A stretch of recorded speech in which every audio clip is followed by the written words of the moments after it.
What's up, YouTube? Welcome back to Jesse's World. Today I got a new tool to help me in my office. Welcome to my office. It's nothing special. The purpose of this video is because let's just kind of go back to the basics. Computer and that computer were all supplemental computers to this one. That's my old case that I put my new board in. Love the case, works just fine, see no reason to upgrade it. Like having drive bays, because I have old stuff on CDs and things like that. So I like having the drive bays, and this is magnetic, by the way. Bam! But these two computers were storage computers, drives, lots of drives, all of those drives, and then I've got some more drives up on my desktop up there. So what I bought was the Orico 4-bay 2.5 or 3.5 inch Sata SSD hard drive docking station. And I would show you the picture of it, but Amazon put a sticker over the picture of it. That's what it looks like set up. These are the somewhat specs of it. Specifications. There we go. Let's do those instead. And this is what it looks like. I already unboxed it. I have not plugged it in and used it yet. So you can put the 2.5 inch drives in here, and it goes right in there and connects up to the SATA connectors in there, or put a 3.5 inch drive in here. So it does either one in all 4 slots. It has the capability to not only link it up to your computer, but clone. So you can clone a drive from your target drive up to, your source drive to your target drives. So as you can see here, there's one source and then 3 targets. So you can clone 3 hard drives at one time with this.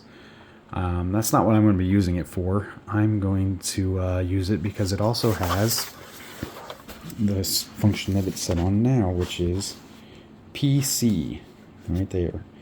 And so you can hook this up to your computer and essentially get a 4-bay kind of, halfway NAS to use. You can't do like RAID or anything, I don't believe, on here with it, but the drives are all hot swappable, and they if I put 4 drives in here, all 4 drives will populate in Windows, and I can read and write and remove data from all 4 drives. In the box, it comes with a special USB cable that's got this little, extra piece on it here. It is USB 3.0. It comes with a little instruction manual, user's manual, and power brick. And the power brick is pretty powerful. Let's see if we can, 12 volts, 6.5 amps, 78 watts. So that way, it's got enough juice. Sorry, dog hair on there. Enough juice to power all 4 of the hard drives that you can stick in it. Alright, backtracking a little bit.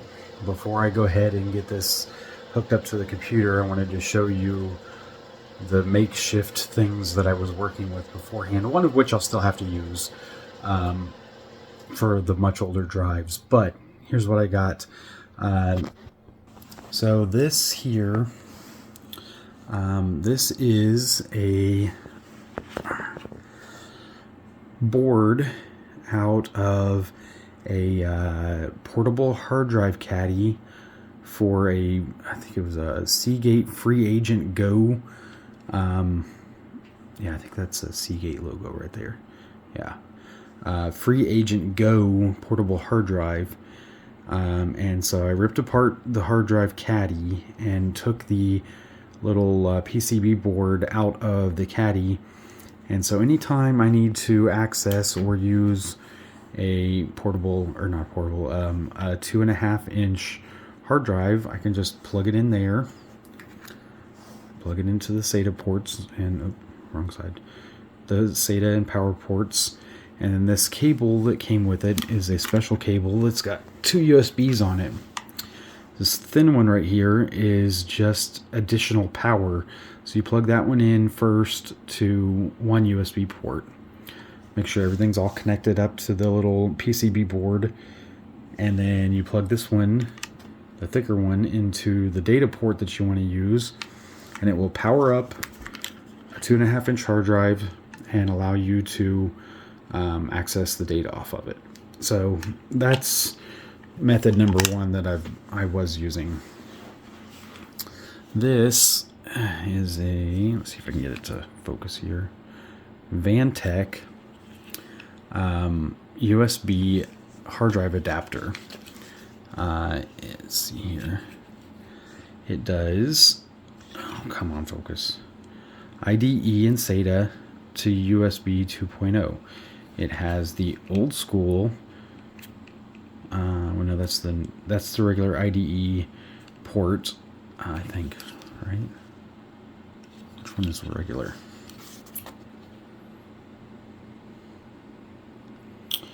All right, so this one here is for a regular IDE hard drive. Let's see if I have one out. No, I don't have one out. You can plug this into an IDE hard drive and then plug it into a USB port, and you're supposed to be able to access the data off of it. As you see, there's no power for it, so I have this, which is just a Gentech Technologies, and it's just a power brick that has one Molex plug on the end of it. So you can plug this into a 3.5-inch IDE drive, and then plug this side in and be able to access the data off of it. Now the other side is for the even older, like PATA hard drives that have the pins that are sticking out, that you can plug into it. I'll go get one of each and show you. Okay, so this is the only drive that I even have like this, I believe. It is a Hitachi hard disk drive, a Travel Star. It's only 40 gigabytes. And this is the one that goes on, let's see here, we got on this side here, we've got one blocked off, come on, camera does not want to focus, one blocked off pin right there. That one blocked off pin, you need to make sure goes in the one open spot right there. So let's see if I can do this one-handed or not.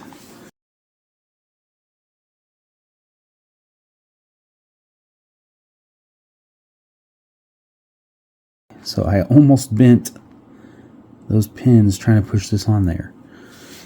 I think it's down as far as it can go, yeah. Alright, so as you see, it's on there. Now my only real question with this, because I've never actually used this part, is how do you power this drive? Is this USB enough to power this drive? Guess it doesn't matter anyway, because this thing is broken. Or at least I think it's broken. Windows 11 will not recognize it, so maybe it's just too old. But anyway, so I had this, and then, you know, it's got the SATA port there, so you could put a serial ATA cable in here, like that, and then this could connect up to the data port on the back, right there, the small one of the serial, and then the power, because this is an external 3.5-inch drive, it requires a little more juice. I used this Molex to SATA power adapter to put on the end. Oh, I got two of them. To put on the end of that Molex connector for this. and this would power up drives and then use the SATA cable for data. And then, like I was saying, the other end of this one would just plug into the back of a regular IDE hard drive. This is an old Western Digital, I think 40 gigabyte drive also. But as you can see, this one too has one missing pin right there. And if I can get this off here without breaking it. There we go. This has a block right there. Plug that into there, and then it would work. And you just kind of move this out of the way and put a Molex plug in there. Now, like I said before, this thing is dead. Windows will not recognize it as a device. It powered up one time and then it stopped and it won't work. Now, since that's dead, for my IDE drive usage, I actually have another adapter that does work on Windows 11. This is a USB 2.0 high-speed IDE adapter from Unicorn Network Total Solution. And it is the same thing. It has one blocked off spot. Plug it into the drive, add some Molex power to it, and you can access old school IDE drives. So, back to the main issue or main thing that I was getting at. I have all those drives that are older and smaller in format. Most of them are 250, 300 gig, maybe. I think I've got one that's like 500 gig. But I want to get all of the data off of those and put it somewhere where I can actually access it without having to have them plugged into this computer or plugged into that computer and then networked all together and all this kind of crap. So this is going to aid me in going through all those drives and being able to transfer data back and forth between them and getting rid of stuff and basically simplifying my life.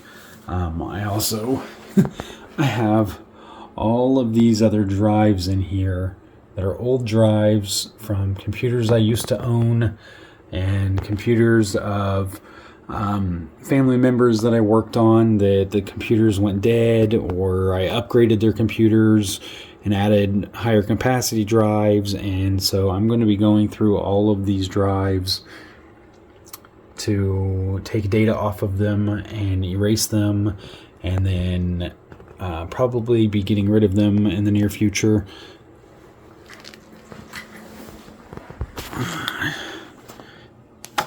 This is going to be very handy for all of that. Alright guys, so I'm at the computer now. I've got the hard drive dock plugged in, and we're going to turn it on for the first time. It's got power, and the USB is plugged into the USB 3.2 port on the back of my motherboard. So let's see what it does. So we got power. Alright, it's on. Windows hasn't done anything yet. I don't know that it will do anything. Not until I stick a drive in there. I got this one on my desk. This is a Western Digital Velociraptor 160 gig drive, and it's in a 3.5 inch converter. So it converts that drive to fit in a 3.5 inch bay. So let's just, I don't even know if this drive is good or not. Let's just stick it in and see what happens.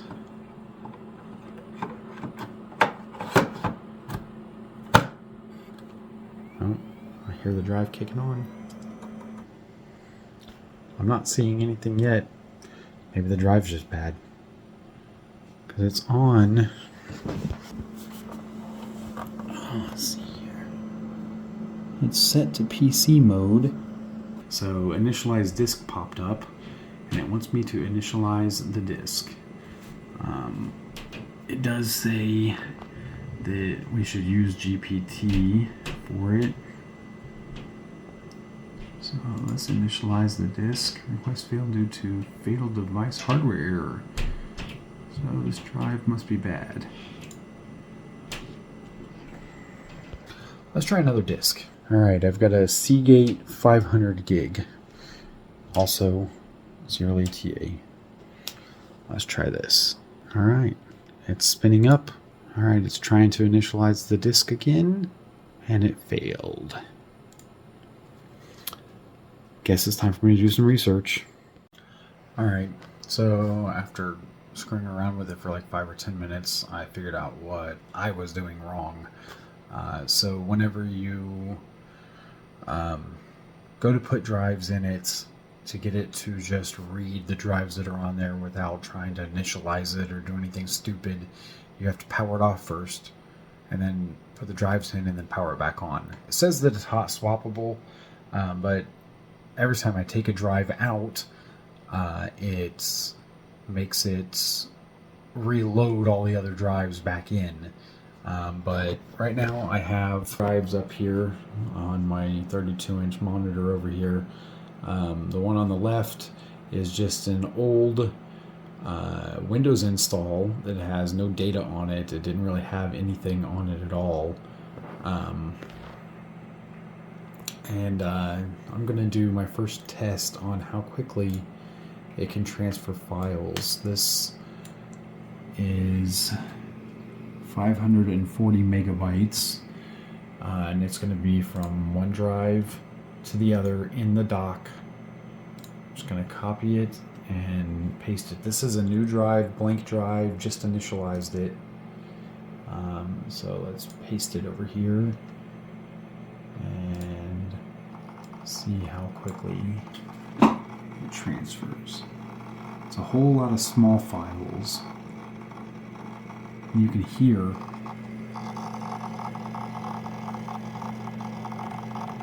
that drive going crazy. So that's a whole lot of small files.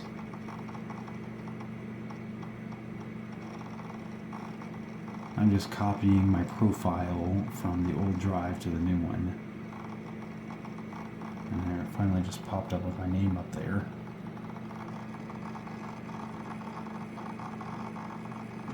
Alright, so that's small files. Let's see how quickly it transfers some big files. Let me go try and find a big file.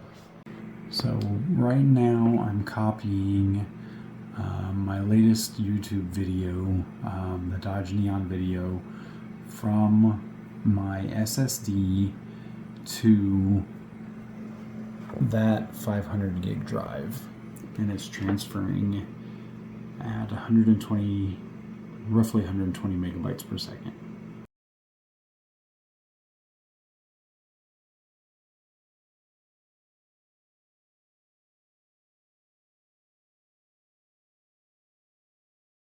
Alright, so there's the file, and there's the size.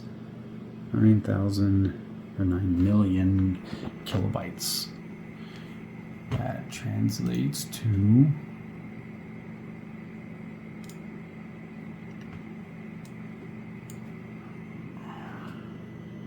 9.39 gigabytes. Now let's see what copying from one drive to another drive on this in the same dock, how quickly that does it. Ooh, much slower.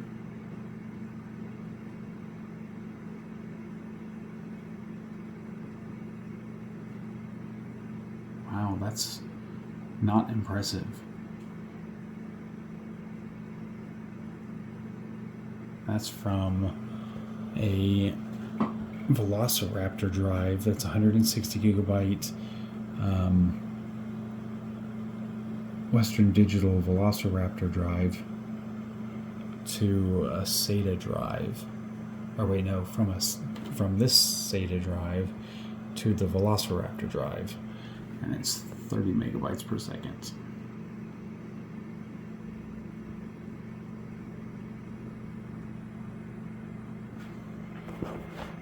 That is not impressive. I'm not, well, I'm not impressed by those numbers. It's going to take 5 minutes to transfer 8 gigs, or 9.39 gigs. So yeah, not so super happy about that. I'm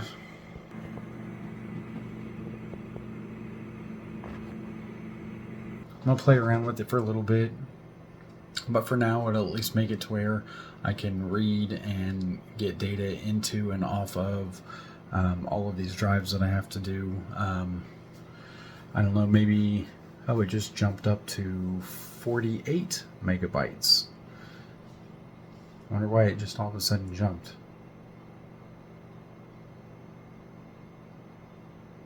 49. Huh. Well, anyway, it's jumped up to about 50 megabytes per second now. And it's slowly climbing a little bit at a time, but still sticking right around 48, 49. I think that's probably about the max that it's going to do. That still cut the time in half that it was doing. So from 29 to 49 is now 20 megabytes per second extra.